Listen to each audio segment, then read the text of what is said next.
সালাম। আমি মোহাম্মদ ফয়সাল শেখ, খুলনা খালিশপুর ঠিকানা।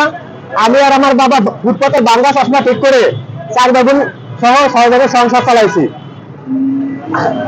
আমি বিএ পাস, কিন্তু সরকারি চাকরি পাইনি। আমরা সহযোগিত আমার বাবা ভূমিহীন মুক্তিযোদ্ধা, সে একটা বাড়িও পাইনি। আমরা একদম নিঃস্ব বর্তমান।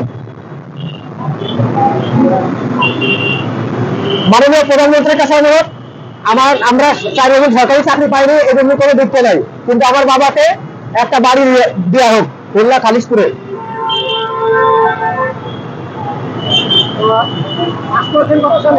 আমি পাস করছি 2009 সালে। না, চাকরি করতেছি আমি, চাকরি করতেছি, কিন্তু আমার বাপ যে মুক্তিযোদ্ধা, একটা বাড়ি পাইনি। 4 বছর সরকারি চাকরি পাইনি, কেন পালাম না? সরকারি চাকরি দরকার না, কিন্তু একটা বাড়ি তো পাওয়া দরকার। আমরা 1500 টাকা ঘর ভাড়া দিয়ে থাকি। একটা মুক্তিযোদ্ধার সন্তানের কি এটা হওয়া উচিত? এই যে আমার আইডি কার্ড আছে, একটা কথাবার্তা বলি না।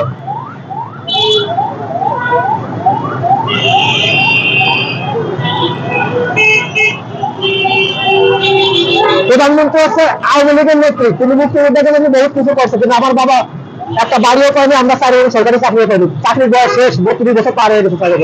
কেন পেলাম না? আমরা 1500 টাকা ঘর ভাড়াতে থাকি। এই হচ্ছে আমার খুব